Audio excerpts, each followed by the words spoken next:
आधुनिक इंसानों ने जैसे ही अपना होश संभाला वो कारण बने इस प्रकृति के विनाश का और कुछ ऐसे जानवरों का जो कभी इस धरती पे राज किया करते थे। आज की इस वीडियो में मैं कुछ ऐसे ही जानवरों के बारे में बात करने वाला हूँ जो इंसानों के रहते एक्सटिंक्ट हो गए यानी विलुप्त हो गए। तो सबसे पहले बात करते हैं बारबरी लायन की। बारबरी लायन, जिसे कहीं जगह अटलस लायन और हिंदी और उर्दू में बब्बर शेर कहा जाता है, ये नॉर्थ अफ्रीका का मूल निवासी एक ऐसा शेर था जो अपने बड़े साइज और काली आयाल के लिए जाना जाता था। हालांकि ये बड़ा सा बड़ा जानवर और ख़तरनाक शेर भी इंसानों की भेंट चढ़ गया। कई लोगों का मानना है कि अर्ली 20th सेंचुरी यानी शुरुआती 20वीं सदी में ये जानवर पूर्ण रूप से विलुप्त हो गया।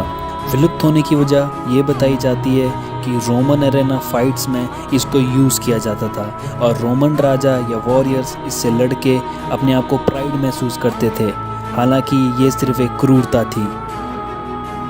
इस शेर के वंशज अभी भी मोरक्कन रॉयल फैमिली की जू में अभी भी मौजूद हैं, लेकिन जो जू में रखे शेर बारबरी लायन के वंशज बताए जाते हैं वो सचमुच वंशज हैं या नहीं, इसके पीछे बहुत सारी कंट्रोवर्सी चल रही है। अब बात करें हमारे अगले विलुप्त जानवर की, जिसका नाम है थैलेसिन। थैलेसिन का पूरा नाम थैलेसिनस साइनोसेफेलस है, जो एक बहुत ही ज़्यादा विचित्र जानवर है। थैलेसिन एक विचित्र जानवर इसके लिए है क्योंकि इसके पास कंगारू जैसा पाउच यानी एक थैला है, शरीर पर इसकी टाइगर जैसी धारियां हैं और इसका व्यवहार और इसका रंग रूप एक कुत्ते की तरह है। ये विचित्र जानवर ऑस्ट्रेलिया का मूल निवासी है। हालांकि थैलेसिन यानी टस्मेनियन टाइगर को एक विलुप्त प्रजाति घोषित कर दिया गया है, लेकिन कई लोगों का मानना है कि थैलेसिन अभी भी जिंदा है। बीते कुछ 15-20 सालों में साइंटिस्ट और रिसर्चर्स ने इस जानवर की बहुत ज़्यादा साइटिंग्स की, परंतु कुछ धुंधली तस्वीरों के अलावा और कुछ नहीं मिला। जब तक कोई पुख्ता सबूत इस जानवर को लेके नहीं मिल जाता, इस जानवर को एंडेंजर्ड घोषित नहीं किया जा सकता और ये एक्सटिंक्ट ही रहेंगी।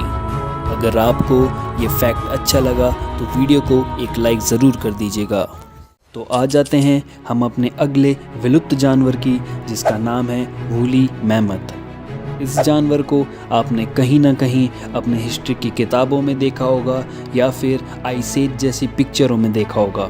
यह दुर्लभ हाथी कभी भारत और पूरी दुनिया पर राज किया करते थे, लेकिन जैसे ही आइस एज के इंसानों ने यानी कि हिमयुग के मानवों ने वूली मैमथ के हैबिटाट पर कदम रखा, ये जानवर धीरे धीरे करके विलुप्त हो गया। ऐसा माना जाता है कि आइस एज के लोगों ने अपने आप को ठंड से बचाने के लिए इस जानवर की खाल का इस्तेमाल किया और बड़े मांस और ज़्यादा मांस के लिए उन्होंने इस जानवर का हंट किया। ये अपने आप में ताज्जुब करने वाली बात है कि एक छोटा सा इंसान इतने बड़े से जानवर का शिकार कर गया। इससे ये साबित होता है कि इस पूरी सृष्टि में सबसे बड़ा खूंखार जानवर इंसान ही है। अब बात करें वूली मैमथ को वापस ज़िंदा करने की। दरअसल बर्फ़ के अंदर बहुत से वूली मैमथ की नेचुरल मम्मी बन गई है, जिस वजह से साइंटिस्टों को बहुत सारा डीएनए जीनोम मिला है। दरअसल डीएनए जीनोम एक ऐसी प्रक्रिया है जिसमें एक किसी जानवर के ब्लड का पूरा ब्लूप्रिंट मिल जाता है।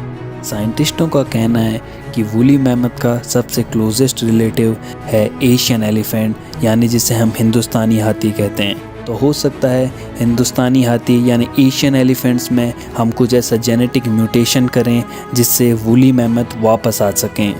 अगर ये टेक्नोलॉजी बहुत ज़्यादा सक्सेसफुल हो जाती है तो वूली मैमथ के साथ साथ वूली राइनोसोरस और बहुत सारे हिमयुग से जुड़े हुए जानवर वापस से ज़िंदा हो सकते हैं। साथ ही साथ डोडो नाम का पक्षी, जिसके बारे में आपने सुना ही होगा, उसको भी वापस लाया जा सकता है। दरअसल हाल ही में साइंटिस्ट को एक डोडो पक्षी का बहुत अच्छी कंडीशन में प्रिजर्व्ड सर मिला है।